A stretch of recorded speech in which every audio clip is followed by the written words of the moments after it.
PSC പരീക്ഷാ പരിശീലനത്തിന്റെ പുതിയ വീഡിയോയിലേക്ക് സ്വാഗതം. ഇഷ്ടപ്പെട്ടെങ്കിൽ ലൈക്ക്, കമന്റ് ആൻഡ് സബ്സ്ക്രൈബ് ചെയ്യുക. ലഹർ സമ്മേളനവുമായി താഴെ പറയുന്നവയിൽ തെറ്റായ പ്രസ്താവനകൾ ഏതാണ്?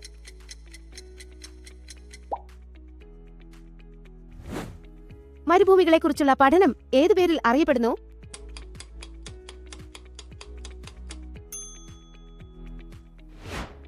ഇന്ത്യൻ ആസൂത്രണത്തിന്റെ പിതാവ് എന്നറിയപ്പെടുന്നത് ആരെയാണ്?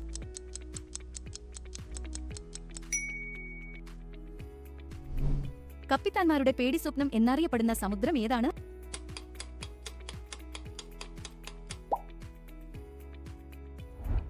സ്വാതന്ത്ര്യത്തിന്റെ 50-ാം വർഷത്തിൽ ആരംഭിച്ച പഞ്ചവത്സര പദ്ധതി ഏതാണ്?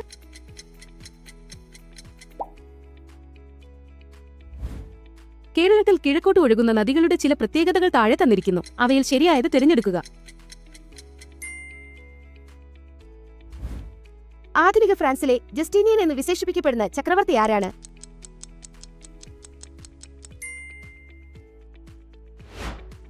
ബോസ്റ്റൺ ടീ പാർട്ടി ഏത് വിപ്ലവവുമായി ബന്ധപ്പെട്ടിരിക്കുന്നു?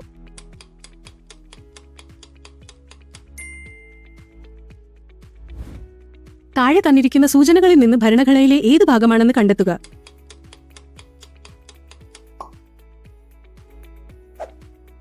താഴെ പറയുന്ന ഭരണഘടനാ സ്ഥാപനങ്ങളെയും അവയുമായി ബന്ധപ്പെട്ട അനുച്ഛേദങ്ങളും ശരിയായി ക്രമീകരിക്കുക.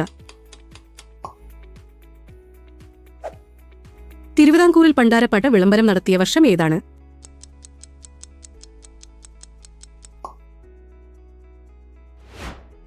തന്നിരിക്കുന്നവയിൽ ഇന്ത്യയുടെ തെക്കേ അറ്റത്ത് സ്ഥിതി ചെയ്യുന്ന രാജ്യാന്തര തുറമുഖം ഏതാണ്?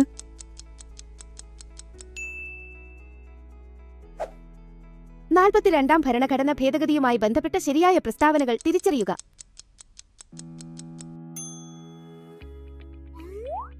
രാഷ്ട്രപതി ഭരണവുമായി ബന്ധപ്പെട്ട പ്രസ്താവനകളിൽ ശരിയായത് കണ്ടെത്തുക.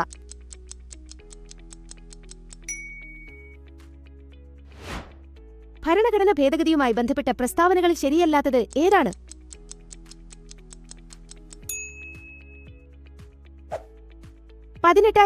ിലെ ഒന്നാം സ്വാതന്ത്ര്യ സമരവുമായി ബന്ധപ്പെട്ട് നേതാക്കളെയും അവർ സമരം നയിച്ച സ്ഥലങ്ങളും ശരിയായ രീതിയിൽ ക്രമീകരിക്കുക.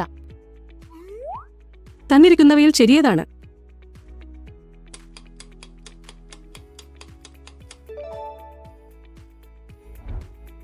ഇന്ത്യൻ രാഷ്ട്രപതിയുമായി ബന്ധപ്പെട്ട പ്രസ്താവനകളിൽ തെറ്റായത് കണ്ടെത്തുക.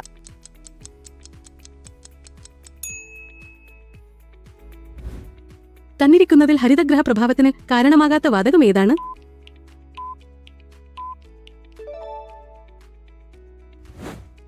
യോഗക്ഷേമ വഹാമ്യഹം എന്നത് ഏത് ഇൻഷുറൻസ് കമ്പനിയുടെ ആപ്തവാക്യമാണ്?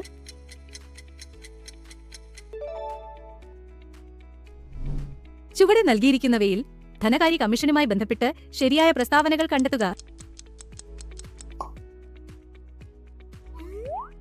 കേരളത്തിലെ ഏറ്റവും വലിയ ജലവൈദ്യുത പദ്ധതി ഏതാണ്?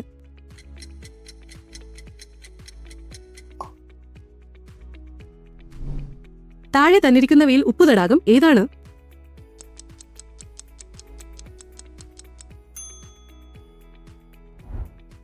ഭൂമിയുടെ അകക്കാമ്പിലെ പ്രധാന ലോഹങ്ങൾ ഏവ?